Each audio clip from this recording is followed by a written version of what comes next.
اپنے کپڑے ایک طرف کنارے پہ اتار کے حوض میں نہانے کے لیے اترے تو وہاں پر بھی باتیں کہ جی ان کا لہجہ ٹھیک نہیں ہے، تلفظ، پرونانسیشن، ادائی لفظوں کی وہ درست نہیں ہے، اس طرح کی باتیں کر رہے تھے۔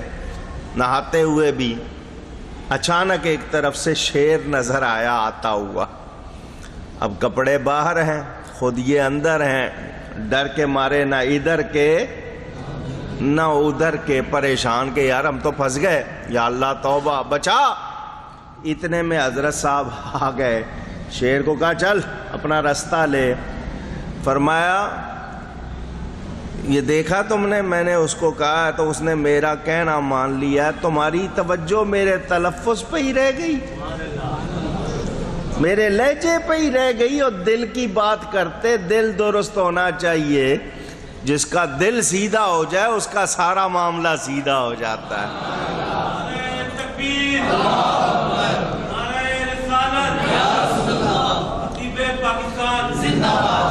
میرے پیر و مرشد حضرت صاحب کرما والے رحمت اللہ تعالی علیہ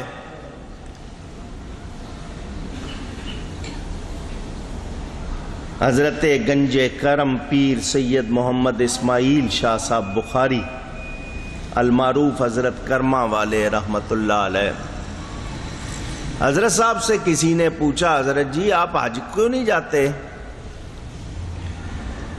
حضرت نے ساری عمر نہ اپنے اوپر زکوٰۃ فرض ہونے دی، مال جمع نہیں کیا، جو آتا تھا خرچ کر دیتے تھے شام سے پہلے پہلے فارغ۔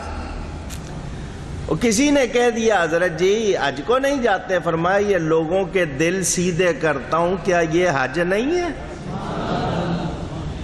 جو میرے پاس آتے ہیں ان کے دل سیدھے کر دیتا ہوں، ان کے دلوں کا قبلہ مدینہ بنا دیتا ہوں، کیا یہ کام بڑا نہیں ہے؟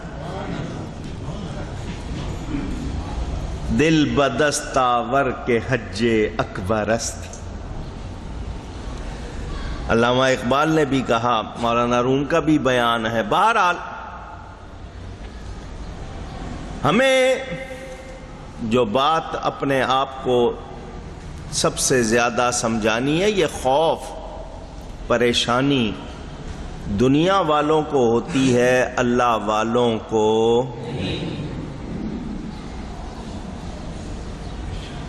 میں نے یہ ساری باتیں سنائی ہوئی ہیں، میں نے کہا نا دہرانے کا وقت نہیں۔ زریں زربفت لقب تھا حضرت سلطان المشائخ خواجہ خواجگان چشت حضرت سیدنا محمد نظام الدین اولیاء محبوب الہی رحمت اللہ تعالی علیہ کا۔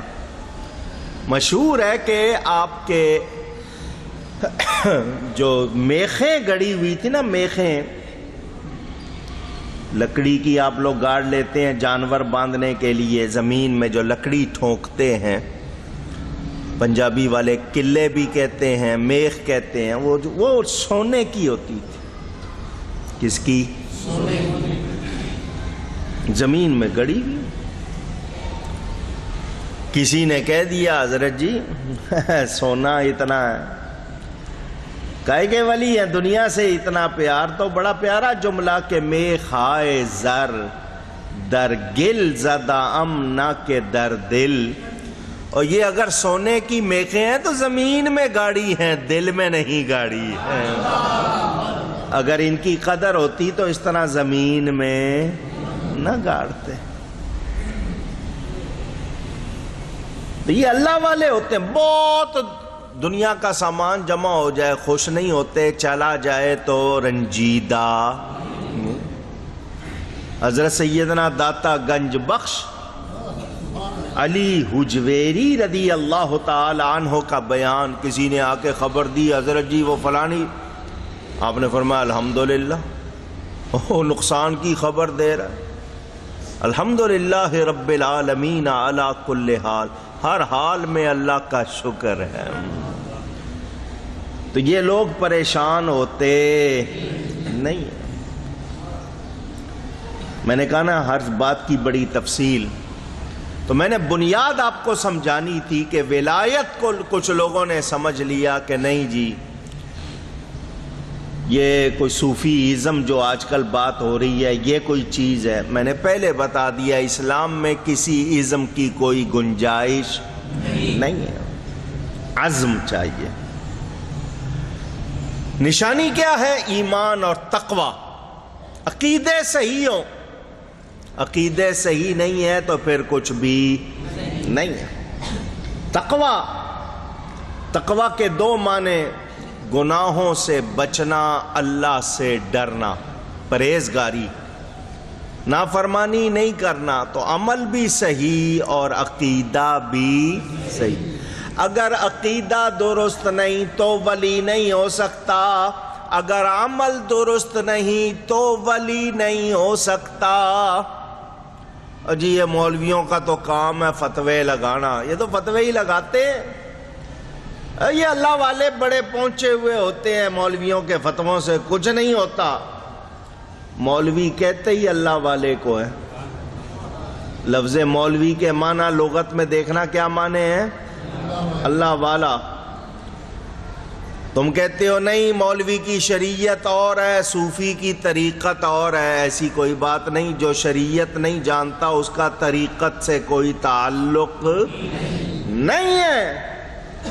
شریعت کے بغیر کوئی صوفی ہو سکتا؟ اونچی گئی ہے، یہ یاد کر لینا. ہوا میں اڑ کے دکھا دے، پانی پہ چل کے دکھا دے، کتنے کرشمے شعبدے دکھا لے، شریعت کا پابند نہیں تو اللہ کا ولی نہیں ہے. ہاں شیطان کا ولی ہوگا. قرآن میں ہے ان الشیاطین لیوحون الی اولیاءہم. شیطان بھی اپنے ولیوں کو یعنی دوستوں کو، مددگاروں کو وحی کرتا ہے. تو وہ جو کہتے ہیں ہم یوں ہو گئے، ہم پر سواری آ گئی، یوں ہو گیا، یہ سارے کس کے ولی ہیں؟ شیطان کے. اللہ کے ولی شریعت و سنت کے پابند. میں موٹی بات کروں، سارے سمجھدار ہیں. حضرت سیدنا امام حسین جیسا کوئی ولی ہوگا آج؟ سوچا جا سکتا ہے؟ بتائیے. اگر ان کی بات کریں تو کربلا میں انہوں نے کس چیز کی حفاظت کی؟ شریعت کی. کس کی حفاظت کی؟ کنبہ کٹوا دیا، جان دے دی، شریعت کے اصول کو بدلنے نہیں دیا. تو اگر شریعت بنیاد نہیں ہے تو پھر میں پوچھنا چاہوں گا امام علی مقام کے لیے کیا کہو گے؟ تو وہ لوگ جو کہتے ہیں نہیں مولوی کی شریعت اور ہے، سمجھ لینا یہ شیطان ہے. شیطان ان کو فٹ بال بنا لیتا ہے. ادھر سے کک مارتا ہے، وہ اڑتے جا رہے ہیں، وہ سمجھ رہے ہیں ہمارا درجہ بلند ہو گیا ہے. یہ نہیں پتا کہ کک لگی ہوئی ہے، اس نے پھینکا ہے ان کو. یہ اپنے آپ کو کچھ سمجھنے لگ جاتے ہیں. ان کا کوئی بھی شریعت اور سنت سے تعلق نہیں تو یہ ولی نہیں ہے. الذین آمنوا، اللہ فرماتا ہے ایمان والے. عقیدہ صحیح ہونا چاہیے. اگر عقیدہ صحیح نہیں تو پھر کچھ بھی نہیں. جس کا عقیدہ صحیح نہیں وہ مومن نہیں، اور اگر مومن نہیں تو پھر ولی بھی نہیں ہے. یہ یاد کر لینا. چونکہ دوسروں نے دیکھا کہ یہ سارے ادھر جا رہے ہیں تو انہوں نے بھی یہ سلسلے شروع کر دیے ہیں، لیکن عقیدے صحیح نہیں ہے تو ان کا ولایت سے کوئی تعلق. یہاں اہل سنت کے ایمان کی مضبوطی کے لیے یہ بات کرنا چاہتا ہوں. 6 سمتیں ہیں، اوپر نیچے دائیں بائیں آگے پیچھے. ان 6 سمتوں میں 6 جہتوں میں پوری کائنات گھوم لو. اللہ نے جتنے ولی بنائے سارے سنی بنائے.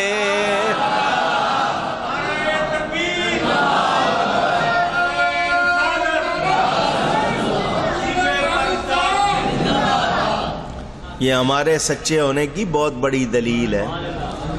ولایت انعام ہے. انعام دوستوں کو دیا جاتا ہے، دشمنوں کو.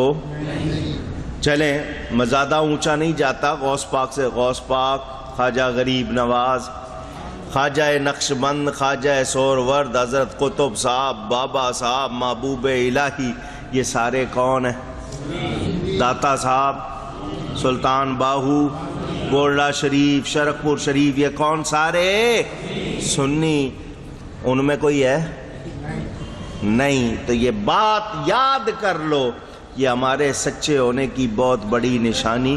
اور نماز کی ہر رکعت میں ان کے پیچھے چلنے کی ہم دعا کرتے ہیں، یا اللہ ان کے راستے پر چلا، صراط الذین انعمت علیہم، اور جن پر انعام ہوا ان میں صالحین. تو یہ اللہ کے پیارے، تو یاد رکھنا جو مومن نہیں وہ ولی نہیں، اور مومن وہ ہے جس کے عقیدے درست ہیں. یہ بھی ایک پوری تفصیل. یہ میں نے بنیادی طور پر آپ کو 2-3 باتیں یاد کرانی تھی، سمجھانی تھی. خلاصہ پیش کر کے سیدنا غوث اعظم کا ذکر کرتا ہوں. میں پھر دوہرا رہا ہوں، پہلی بات، اسلام مکمل کامل اکمل دین ہے، اس میں کسی ازم کی کوئی گنجائش نہیں. یہ جو صوفی ازم کہا جاتا ہے اور جو نظریات پیش کیے جاتے ہیں ان کا ہم سے کوئی تعلق نہیں. شریعت اور طریقت اسلام کے مطابق کیا ہے؟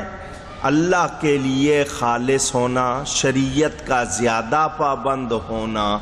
عام آدمی صرف فرض واجب کرے گا، جو صوفی ہے وہ نفل بھی چھوڑنے والا نہیں.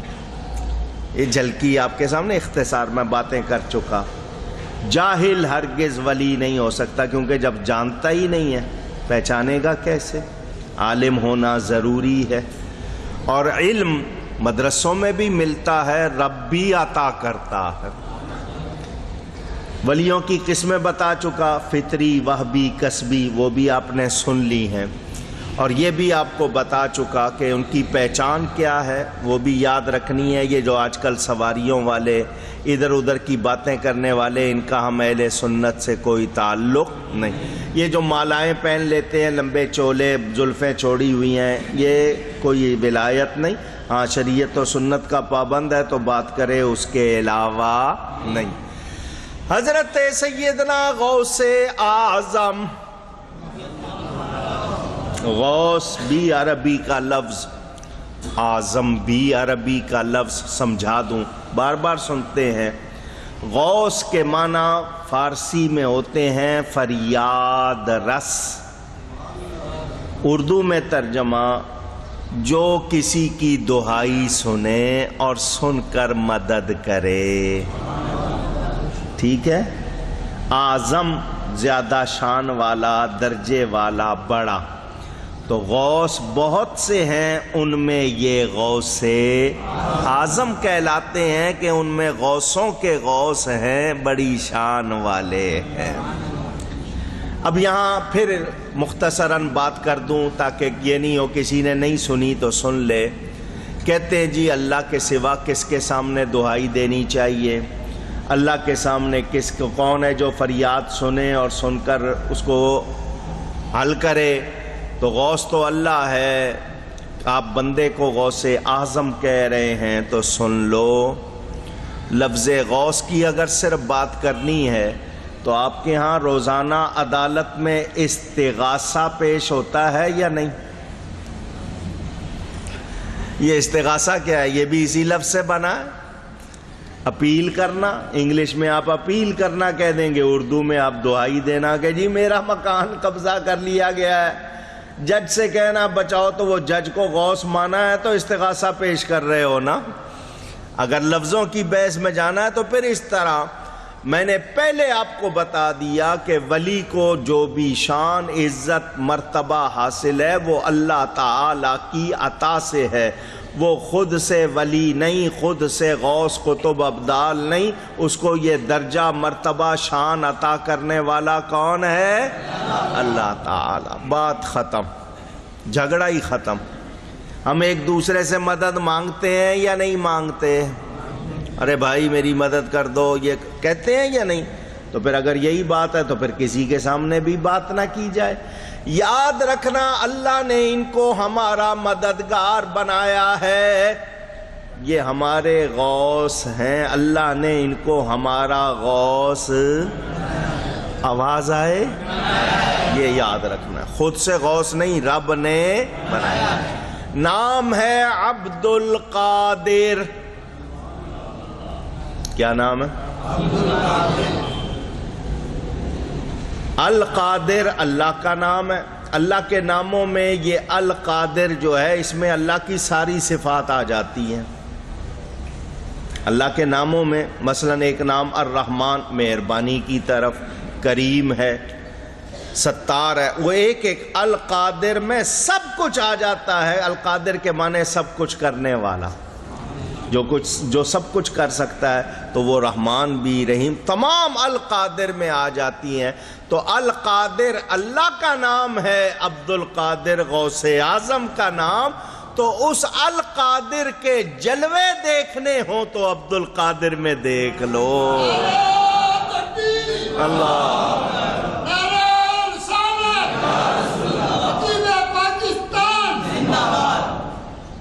بات میں نے بہت آسان کر کے سمجھا دی ہے. جیلان ایک تو پاکستان میں ہے، اس کا نام انہوں نے گیلان یا جیلان رکھ لیا ہے. وہاں کے لوگ بھی گیلانی کہلاتے ہیں. وہ نہیں، یہ ایران اور عراق کے درمیان ایک علاقہ، قصبہ اس زمانے میں تھا گیلان. وہاں آپ کی پیدائش ہوئی 1 رمضان المبارک 470 ہجری. 470 ہجری. لاہور میں حضرت داتا صاحب آرام فرما ہیں، ان کی جو وفات کی تاریخ بتائی ہے وہ 465. غوث پاک سے 5 سال پہلے. میں نے یہ بات کتابوں میں تو نہیں پڑھی، مجھے میرے حضرت صاحب نے سنائی تھی کہ غوث پاک فرماتے تھے داتا صاحب میرے زمانے میں ہوتے میں ان کا مرید ہوتا. اتنی بڑی ہستی آرام فرما رہے ہیں داتا صاحب. 470 یا بعضوں نے 471 بھی لکھا ہے آپ کی ولادت ہوئی 1 رمضان المبارک کو. والد کا نام موسیٰ. کیا نام ہے؟ موسیٰ. ماں کا نام فاطمہ ام الخیر. والد ابو صالح. غوث پاک کے ایک اور بھائی تھے عبداللہ، ان کی وجہ سے کنیت ابو صالح، ان کی نام موسیٰ. والد کی طرف سے حسنی ہیں، ماں کی طرف سے حسینی ہیں. ان کے والد امام حسن کی اولاد ہیں، ان کی والدہ امام حسین کی اولاد ہے رضی اللہ عنہم. ماں کی طرف سے نبی پاک صلی اللہ علیہ وسلم کی طرف 11 واسطے ہیں. باپ کی طرف سے بھی حضور تک کتنے واسطے ہیں؟ 11. مہربانی. دونوں طرف سے 11 واسطے. یہ 11ویں کا عدد بھی کتنا مبارک. یہ 11ویں کا بیان آگے آئے گا، ایصال ثواب کی بات ابھی رہتی ہے. تو یہ حسنی بھی ہیں، حسینی بھی ہیں. مشہور باتیں ہیں، ایمان تازہ ہوتا ہے، دہراؤں گا. 1 رمضان کو پیدا ہوئے، کچھ دن گزرے تو آپ کی والدہ نے اپنے شوہر سے کہا یہ بچہ صبح صادق سے غروب آفتاب تک کچھ کھاتا پیتا، مجھے تو لگتا ہے روزے رکھتا ہے. مغرب کی اذان ہو جائے، غروب آفتاب ہو جائے، کھانا پینا شروع کر دیتا ہے. صبح سے شام تک کچھ کھاتا پیتا نہیں. یہ آپ کی وہ مشہور کرامت کے حوالے سے بھی 2 باتیں میں کر دوں. لفظ کرامت کے معنی بزرگی. لفظی معنی کیا ہے؟ بزرگی، شان. معجزہ اور کرامت خرق عادت کے خلاف. بظاہر لگے کہ یہ عادت کے مطابق نہیں، وہ خرق عادت کام کو کہتے ہیں. یہ کام اللہ کا ہوتا ہے. معجزہ ہو یا کرامت، کام کس کا ہے؟ ایک بار اور یاد کرنے کے لیے، ایک بار اور، کام کس کا ہے؟ نبی سے ظاہر ہو تو معجزہ، ولی سے ظاہر ہو تو کرامت۔ آسان ہو گئی بات، کوئی مشکل نہیں۔ کام کس کا ہے؟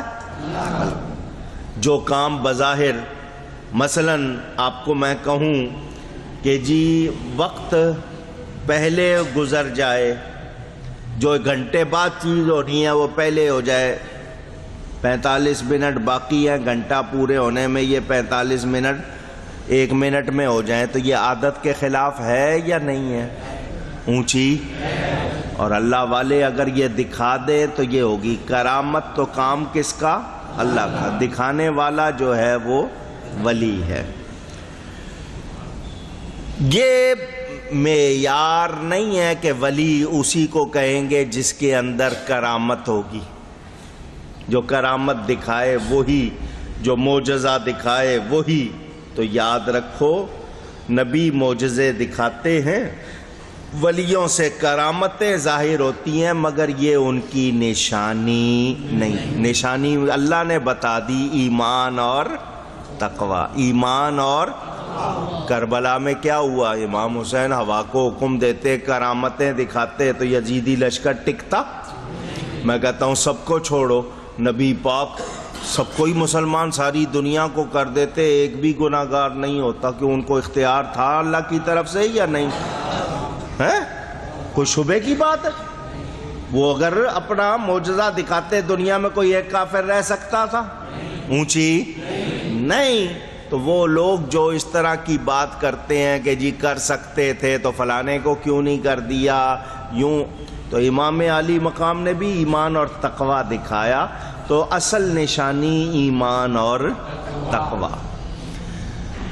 تو جب انہوں نے ذکر کیا یہ روزے رکھتا ہے، تو حضرت ابو صالح موسیٰ، لقب تھا جنگی دوست، اللہ کی راہ میں جہاد کو بہت پسند کرتے تھے، فارسی میں جنگی دوست، عربی میں آپ مجاہد کہہ لیں، بہت پیار کرتے تھے، اللہ کی راہ میں لڑنے کو پسند کرتے تھے، جنگی دوست لقب۔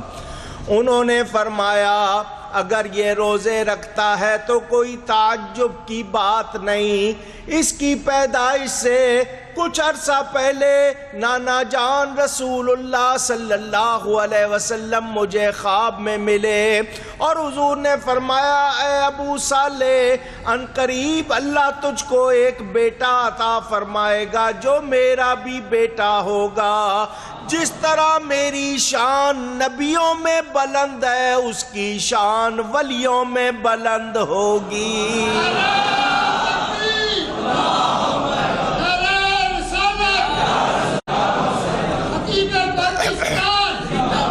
محمد کا رسولوں میں ہے جیسے مرتبہ اعلیٰ صلی اللہ علیہ وسلم، محمد کا رسولوں میں ہے جیسے مرتبہ اعلیٰ، ہے افضل اولیاء میں یوں ہی رتبہ غوث اعظم کا، غوث اعظم ہیں ولی ہر آن میں، چھوڑا ماں کا دودھ بھی رمضان میں۔ پیدا ہوتے ہی آپ کی کرامت ظاہر ہوئی، پتہ چل گیا مادر زاد ولی اللہ، یعنی ماں کے پیٹ سے ہی ولی پیدا ہوئے، پیدا ہو کر ولی نہیں بنے، ولی ہی، ولی ہی، سمجھ آ گئی؟ واقعات تفصیل ہے۔ چھوٹی عمر میں مدرسے جانا شروع کیا، جب غوثیت کے تخت پر فائز ہوئے، کسی نے پوچھ لیا حضرت آپ کو کب پتا چلا کہ آپ اللہ کے ولی ہیں؟ لوگوں کے سوال ہوتے ہیں اپنے اپنے انداز کے۔ بغداد شریف میں جب آئے غوثیت کے تخت پر بیٹھے تو کسی نے پوچھ لیا حضرت آپ کو کب پتا چلا کہ آپ اللہ کے ولی ہیں؟ فرمایا جب میں مدرسے جاتا تھا. کہاں؟ کتنی عمر؟ چھوٹی سی عمر. 4 سال کے بچے کو آپ مدرسے بھیجنا شروع کرتے ہیں. جب میں مدرسے جاتا تھا اس وقت میرے ساتھ فرشتے ہوتے تھے جو آواز لگاتے تھے اللہ کے ولی کے لیے جگہ خالی کر دو.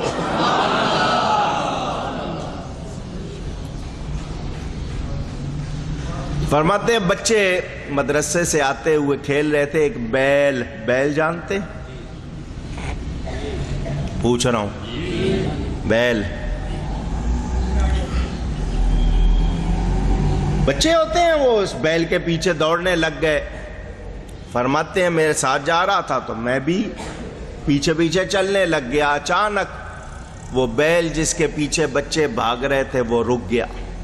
جب میں اس کے پیچھے میں نے چلنا شروع کیا تو وہ رک گیا اور اس نے میری طرف منہ پھیر کے کہا اے عبد القادر اللہ نے تجھے اس لیے پیدا نہیں کیا.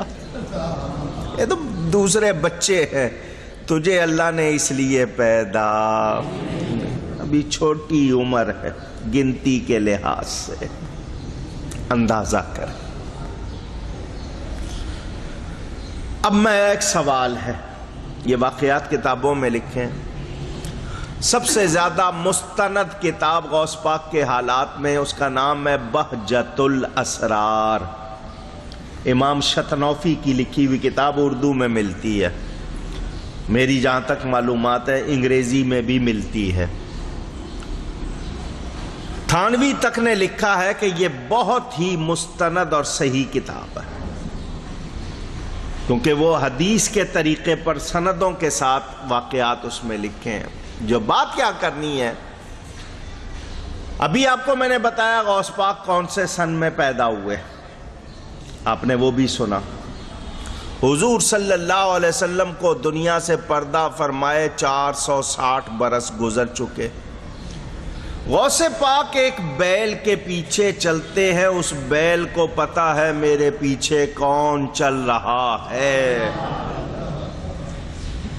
میرے پیچھے وہ جانور, وہ جانتا ہے میرے پیچھے کون چل رہا ہے. رخ پلٹ کے بولتا بھی ہے, نام بھی جانتا ہے, ادب سے بتا بھی رہا ہے. 460 سال کے بعد ایک جانور جانتا ہے میرے پیچھے کون چل رہا ہے. ان لوگوں کا اندازہ کرو, وہ جانوروں سے گئے گزرے نہیں جو کہتے ہیں نبی کو کچھ نہیں پتا. 40 سال تک نبی کو نہیں پتا تھا کیا ہوتے ہیں, تو بولو وہ جانوروں سے گئے گزرے ہیں یا نہیں؟ ذہن میں رکھو بات. غوث پاک فرماتے ہیں پڑھ رہا تھا, ابھی عمر زیادہ نہیں تھی. بغداد شریف سے قافلہ روانہ ہونا تھا, ہمارے قصبے سے بغداد جانا تھا قافلہ حج کے لیے. لوگ تیاری کر رہے تھے, اللہ والے تھے, نیک ماں باپ کی اولاد تھے. حج کا ذکر سنا تو دل چاہا کہ میں بھی چلا جاؤں, میں بھی 10-12 سال کی عمر, نیکی کی باتیں ہوں, نیکی کا شوق ہو تو یہ خیالات ہوتے ہیں نا. ماں کے پاس آئے, اماں جان قافلہ جا رہا ہے, یہاں سے بغداد جائے گا, بغداد سے آگے حج کو جا رہے ہیں, مجھے اجازت دے میں چلا جاؤں.